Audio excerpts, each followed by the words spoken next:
Minute थांब ना. मग चालते पुढे, मग तू बोल आई. आई. हाय हॅलो नमस्कार. वासुदेवानंद सरस्वती म्हणजेच टेंभे स्वामी यांचं दर्शन घेऊन आम्ही निघालो स्टॅच्यू ऑफ युनिटी पाहायला. तुम्हाला प्रश्न पडला असेल की मी कधी जाऊन तिथे पोहोचले, तर येस, आम्ही कालच एकतानगरला आलो आहे. यावेळेला फक्त मी आणि आई आम्ही दोघीच आलो आहे.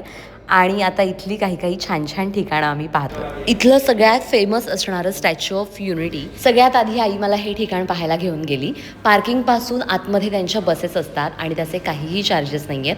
आतमध्ये गेल्यानंतर तिकीट असतं. आता तुम्ही म्हणाल स्टॅच्यू ऑफ युनिटी काय आहे, तर ज्यांना लोह पुरुष म्हणून ओळखलं जातं असे आपले सरदार वल्लभभाई पटेल यांचा लोह पुतळा तिथे बांधला गेला आहे आणि हा 182 मीटरचा आहे. हा स्टॅच्यू जगातला सगळ्यात उंच स्टॅच्यू म्हणून ओळखला जातो. आणि तिथूनच वाहणाऱ्या नर्मदा मैयाचं दर्शन घेऊन आम्ही आतमध्ये गेलो. सरदार वल्लभभाई पटेल यांचं जीवन कार्य, हा पुतळा कसा बांधला गेला, अशा अनेक गोष्टी, खूप सारी माहिती इथे दिली जाते. आणि मग आम्ही तिथून निघालो सरदार वल्लभभाई पटेल झूलॉजिकल पार्क पाहायला. आणि हे सगळं जवळपासच आहे, काही मीटर अंतरावरच आहे. या झूमध्ये इतके प्राणी आणि पक्षी होते, बाप रे बाप.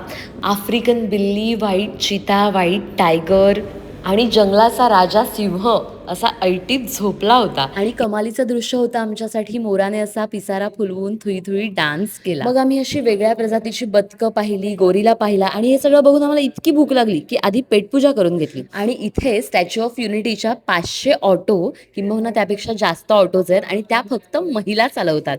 किती चांगली गोष्ट आहे की महिलांना रोजगार मिळालाय. आणि मग आम्ही पुन्हा स्टॅच्यू ऑफ युनिटीला आलो, कारण आम्हाला लेझर शो पाहायचा होता. तोपर्यंत पुन्हा भूक लागली होती. मग जरा स्टारबक्स मधून कॉफी घेतली आणि आम्ही हा लेझर शो पाहायला बसलो. सरदार वल्लभभाई पटेल यांच्या जन्मापासून अगदी पुतळा बनवेपर्यंत संपूर्ण माहिती या लेझर शो दरम्यान दिली जाते. आणि मग आम्ही गेलो नर्मदा आरतीसाठी. इतका छान माहोल असतो, अगदी डोळे भरून येतात.